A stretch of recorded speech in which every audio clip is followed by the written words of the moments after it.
যে দিরা এটা আরও বেশি করে অনুভূত হচ্ছে যখন আমরা এই কোভিড বা প্যান্ডামিক মহামারীকে আমরা মোকাবেলা করছি। এটা কোনো বিকল্প নেই। আমরা যেমন দুশ্চিন্তাগ্রস্ত আছি, একইভাবে আমরা আশাবাদী আছি যে আমরা এই ইউনিফাইড কমিউনিকেশনের মাধ্যমেই আমরা এই কোভিডকে আমরা জয় করব, মোকাবেলা করব।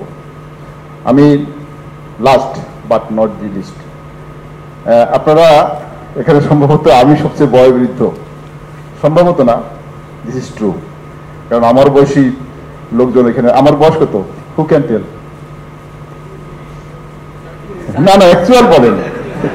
Thank you very much for your compliment. Sir আমাদের এইচআর বলতে পারবে স্যার?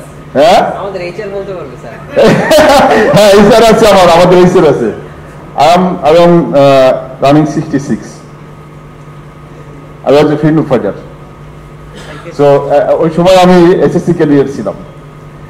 তো আমি এই কারণে কথাটা বলছি, আপনারা এখানে কে কে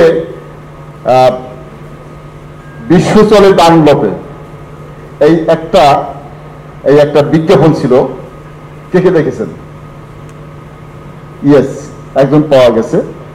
এটা প্রিন্ট মিডিয়াতে আসতো ঠিক আমাদের স্বাধীনতার পর, ইভেন 80 দশকে আসতো, বিশ্ব চলে ডানলপে। তখন আমরা গাড়ির টায়ার বলতে একমাত্র বুঝতাম ডানলপ, তারপর অনেক কিছু এসছে, অনেক নাম আছে, কিন্তু তখন একচেটিয়া বাজার ছিল ডানলপের, এবং তারা বলতো বিশ্ব চলে ডানলপে, বিশ্বজুড়ে ডানলপ।